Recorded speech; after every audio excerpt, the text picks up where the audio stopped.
너희는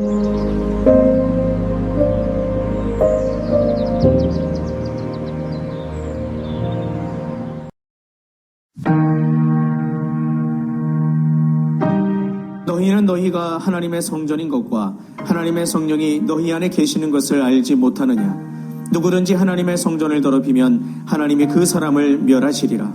하나님의 성전은 거룩하니 너희도 그러하니라. 아무도 자신을 속이지 말라. 너희 중에 누구든지 이 세상에서 지혜 있는 줄로 생각하거든 어리석은 자가 되라. 그리하여야 지혜로운 자가 되리라. 이 세상 지혜는 하나님께 어리석은 것이니 기록된 바 하나님은 지혜 있는 자들로 하여금 자기 꾀에 빠지게 하시느니라 하였고, 또 주께서 지혜 있는 자들의 생각을 헛것으로 하신다 하셨느니라. 그런즉 누구든지 사람을 자랑하지 말라. 만물이 다 너희 것임이라. 바울이나 아볼로나 게바나 세계나 생명이나 사망이나 지금 것이나 장래 것이나 다 너희의 것이요 너희는 그리스도의 것이요 그리스도는 하나님의 것이니라. 아멘.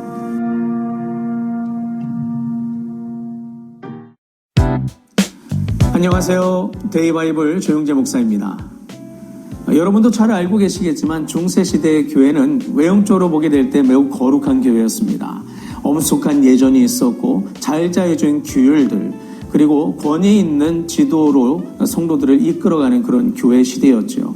그러나 우리가 알고 있듯이 그 교회가 얼마나 부패했었는지, 그 시대에 하나님의 뜻을 벗어난 세상적 탐욕, 권력의 추구, 세상 가치 추구를 통한 교회의 부패가 얼마나 만연했는지 우리는 잘 알고 있습니다. 이런 것들을 계기로 해서 결국 마르틴 루터와 같은 그런 분들이 종교개혁을 일으켰던 것이었죠. 그래서 오늘 우리가 추구해야 될 것은, 우리가 하나님 안에서 우리의 속사람을, 어제 우리가 말씀을 봤던 것처럼 믿음의 기초를 튼튼히 하는 것이, 바르게 하는 것이 얼마나 중요한지, 속사람의 강건함을 추구하고 본질 안에서 교회를 세워가는 것이 얼마나 중요한지, 이것을 다시 한번 생각해 볼 수 있어야 됩니다. 중세시대의 그 문제는 중세시대에만 갇혀있는 것이 아니라 오늘 우리 가운데도 고스란히 일어날 수 있는 문제이기 때문에 그렇습니다. 그리고 그러한 문제는 오늘 우리가 본문에서 마주하고 있는 고린도 교회 시절에도 여실히 나타났던 것을 볼 수 있죠. 본문은 계속해서 사도 바울이 고린도 교회의 고질적인 문제였던 파당 문제에 대해서 지적하고 있는 것을 보게 됩니다. 이 파당 문제는 그 파당을 지었다, 무리를 지었다, 집단 이기주의가 발생했다, 여기에서 끝나는 것이 아니라 결국 그것이 일어날 수밖에 없었던 그 배경에 바울이 초점을 맞추고 있는 것을 볼 수가 있습니다. 어제 말씀하에서는 그 원인을 신령한 자가 되지 못했던 것, 결국 하나님의 뜻과 하나님의 식으로 살아가지 못하고 하나님의 관점으로 현실을 해석하지 못하며 하나님의 판단으로 현실을 바라보지 못한 그들의 패착, 즉 부름받은 그리스도인다운 삶을 살지 못했던 그들에게 그 원인이 있었다. 이것을 진단했던 것을 볼 수 있었는데요. 주목할 점은 오늘 본문도 어제에 이어서 계속해서 거기에 연결되고 있다는 점이죠. 오늘 바울은 첫 절인 16절에서 이렇게 시작합니다. 너희는 너희가 하나님의 성전인 것과 하나님의 성령이 너희 안에 계시는 것을 알지 못하느냐.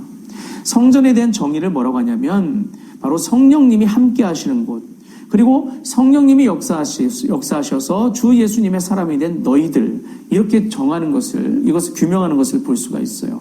즉 성전이 우리 자신이다. 믿음의 사람들이다. 성령님이 내주하시고 이끌어 주셔서 하나님의 주인 삼은 모든 사람들, 그 사람들이 성전이다 라고 말하는 것을 볼 수가 있습니다. 그러니까 성전이 어떤 건물적인 개념이 아니라 결국 이것은 예수님께서 마태복음 16장을 통해서 규명하신 것처럼 교회의 의미와 결부됨을 볼 수가 있게 되죠. 예수님께서 거기서 분명히 말씀하시잖아요.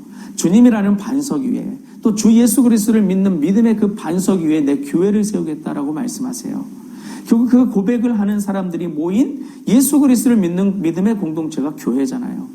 그러니 그 교회를 이루는 모든 공동체, 그 사람들이 교회요, 성전이요, 또 그 사람들 하나하나가 교회요, 성전이 됨을 이 말씀을 통해서 우리는 볼 수가 있습니다.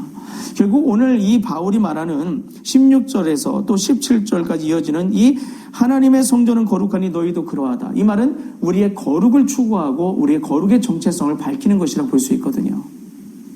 그래서 바울은 여기서 이걸 말하는 겁니다. 너희가 예수님을 통해 구원받았고 믿음으로 인해서 하나님의 자녀가 된 순간 너희들은 거룩을 선물받았고 너희의 정체성은 거룩이다 라고 말하는 것과도 같다는 것입니다. 그러니까 거룩은 우리의 선택사항이 아니라 필연적인 것이고 필수임을 분명히 이야기하고 있는 것이죠. 그래서 이 거룩의 개념은요, 어제 본문에 따라서 보면 신령한 자와 신령한 삶과 연결이 됩니다. 거룩과 신령하다라는 것이 같은 개념으로 나타나고 있는 것이죠. 어제 봤던 신령도 뭡니까? 결과적으로 하나님의 뜻으로 관점으로 세상을 바라보고 하나님의 판단으로 오늘 나와 교회와 세상을 판단하고 해석해 감을 통해서 바른 길을 가고자 애쓰는 그 사람들, 날마다 하나님과 함께 동행하기를 애쓰는 그 사람들, 하나님의 통치를 누리는 그 사람들이 신령한 자다라고 우리가 살펴봤었잖아요. 근데 오늘 거룩도 마찬가지라는 거죠. 예수님은 분명히 말씀하셨어요. 반복되지만 빌립보 가이사랴에서 주님의 교회를 세우셔서 하나님 나라를 이루어 가시겠다 천명하셨습니다. 선언하셨어요. 예수님이 이 땅에 오신 목적은 궁극적으로는 하나님 나라입니다. 그러나 그 일을 당신 혼자가 아닌 당신이 구원하시고 부르시고 세우신 주의 공동체 교회를 통해서 그 일을 이루어 가시겠다는 거예요. 그래서 교회가 새 이스라엘로 신학적으로 규명되고 있는 겁니다. 그러니 오늘 여기에서도 성전을 지켜라. 내가 성전을 더럽힌 자를 멸하겠다라고 하신 말씀은 결과적으로 뭐냐면 뒤집어 보면 성전을 지키는 데 애써라. 이렇게 말씀하신 것과 같아요. 즉 교회가 교회되게 하라. 이 시대의 교회를 부름받은 너희가 진정 교회로서 바르게 설 수 있는 믿음의 본질을 회복하는 데 집중하라. 그것이 너희들의 본질이요 정체성이요 삶의 목적이다. 이렇게 말씀하신 것을 볼 수가 있습니다. 그런데 고린도 교회는 이것을 감당하기 너무나 어려운 상황이었죠. 그들은 거기에서 많이 엇나가 있었습니다. 그들은 세속적같이 너무나 고린도 교회에 만연한 세속적같이 너무나 친근했고 그런 것들을 즐거워했고 그것이 자신을 행복하고 가치 있게 만들어줄 것이라 착각하며 그렇게 살아갔습니다. 그래서 사도 바울은 그 고린도 교회를 바르게 깨우쳐 주기를 원했어요. 그래서 신령한 자가 갖고 있는 그 특징, 신령한 자가 추구하는 거룩의 삶의 특징 중 하나인 하나님의 지혜를 추구하는 삶에 대해서 오늘 본문에 강조하고 있는 것을 보게 됩니다. 심지어 이런 말도 하죠. 세상 지혜에 대해서 어리석어져라 라고 얘기합니다. 세상 지혜. 결국 세상에서 아무리 이 말 저 말 이같이 저 세상이 좋아 보이고 괜찮아 보인다 할지라도 그것이 하나님의 지혜와 하나님의 기준과 판단을 뛰어넘을 수는 없으니 그런 것들을 제일로 여기지 말고 그런 것들을 우선하지 말라는 강력한 권고인 겁니다. 오늘날로 말하면 여러 인문학, 심리학, 여러 철학, 여러 사조들이 여기에 포함될 수 있겠죠. 그래서 오늘 우리는 이 말씀을 이렇게 오해하면 안 돼요. 그거 다 필요 없으니 다 버려버려라. 그건 아닙니다. 인문학도 철학도 심리학도 우리가 신앙생활하는데 적절히 잘 활용하면 그것은 우리 가운데 약이 될 수 있고 도움이 될 수 있습니다. 근데 중요한 것은 무엇이냐면 하나님과 동떨어져서 세상식으로 해석하여서 좋아 보이는 그것에 넘어가서 잘못 덜컥 받아들이게 되면 그게 독이 될 수 있음을 우리는 알 수 있어야 돼요. 그래서 심리학에서 좋다 말하는 것들, 인문학에서 좋다 말하는 것들을 그저 받아들이기보다는 하나님의 지혜를 근간으로 하고 근본으로 해서 그런 것들을 해석할 줄 알고 그런 것들을 제대로 사용할 줄 아는 그런 부분들이 필요하겠죠. 지금도 세상에는 여러 강연들이 많아요. TV만 들어도 인터넷에서 유튜브만 열어도 여러 유명한 연사들이 쏟아내는 강연들, 말들, 가치들, 명언들이 쏟아져 나오죠. 많은 청년들이 또 많은 사람들이 그런 격언에 위로를 받고 소망을 얻고 또 도전을 받고 그렇게 살아갑니다. 그런데 저는 가끔 이제 들여다보게 되면 가끔 깜짝깜짝 놀랄 때가 있어요. 이게 참 그럴듯하고 좋은 말인데 성경적으로 뜯어보면 아닌 말들이 분명히 있거든요. 그런 것들을 우리가 걸러낼 수 있는 지혜가 분명히 필요한 거죠. 그래서 사실 오늘 우리에게 중요한 것은 하나님의 말씀에 따라가다가 필요한 부분이라면 받아들일 수 있어야 되지만 그렇지 않다면 그것을 멀리할 줄도 아는 그런 지혜로움이 우리 가운데 필요하다. 그런데 제가 지금 드리는 말씀 오해하지 말았으면 좋겠어요. 세상에 좋은 말들을 걸러내는 게 신령한 자들이다. 그게 전부다. 이걸 말하는 게 아니라 오늘 우리가 교회를 세워가기 위해서 교회된 내가 세상에서 사명 감당하며 하나님과 온전히 동행하기 위해서 어떤 자세를 어떤 선택을 해 나가야 되는가 그 한 부분으로 이것에 대해서 말씀드린 겁니다.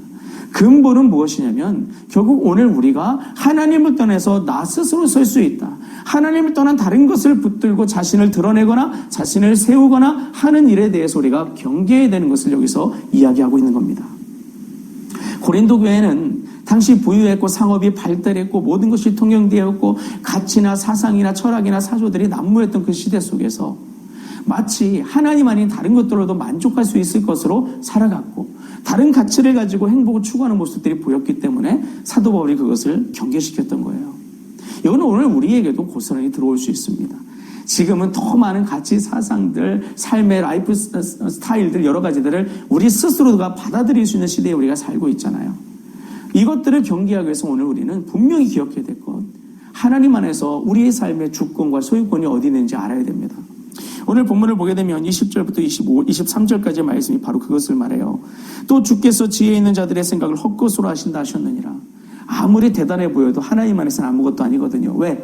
주님이 처음이시요 마지막이시니까.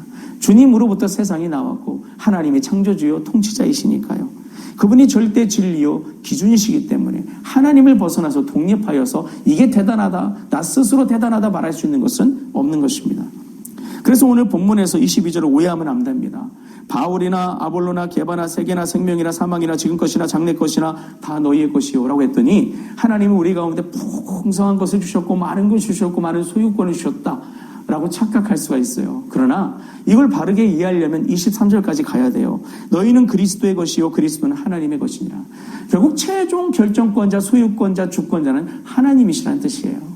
우리가 삶에서 맞닥뜨리는 모든 것들, 사람이나 관계나 환경이나 여건이나 가치들이나 생각들, 이 모든 것들은 하나님이 우리에게 주어 주신 것들, 즉 삶을 좀 더 우리가 윤택하게 또 편의에 따라서 또는 우리가 삶에서 여러 가지를 잘 활용하는 측면 안에서 활용해 나가라고 주신 것들이지, 우리가 그런 것들 내 마음대로 쓰고 마음대로 살라고 주신 게 아니라는 거예요. 주신 분이 지켜보고 계신다, 이렇게 생각하시면 됩니다.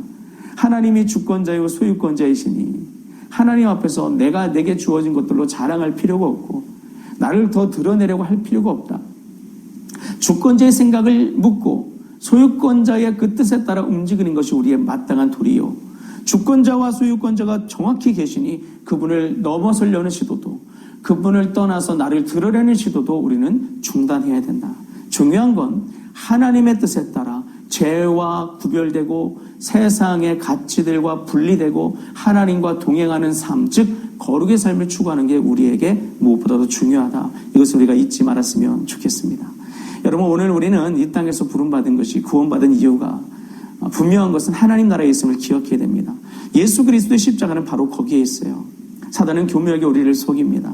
이 땅에서 난자가 돼야 잘 사는 것이다. 그래도 세상 살아가는데 이만큼은 얻어야 되지 않겠느냐, 이만한 자리쯤은 차지하고 이만큼 명성은 얻어야 되지 않겠느냐. 아닙니다.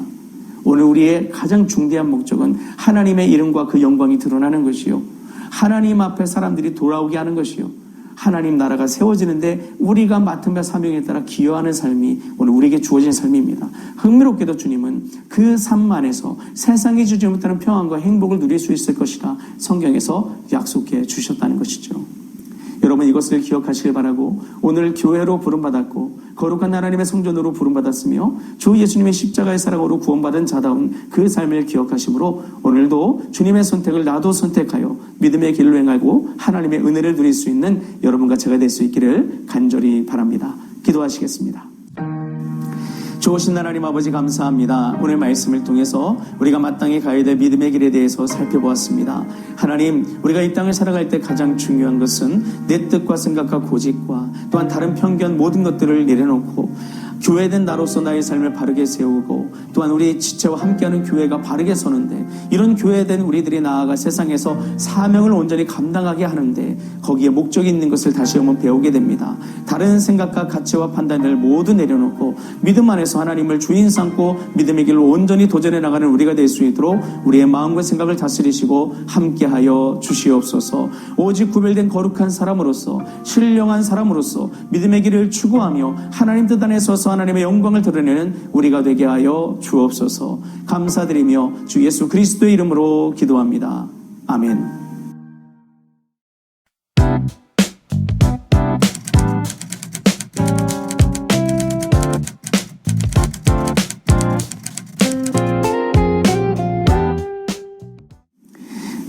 오늘도 믿음 안에서 주님과 함께 은혜의 길로 행하시는 여러분과 제가 될 수 있기를 주님의 이름으로 축원합니다. 주님 안에서 사랑합니다. 그리고 축복합니다.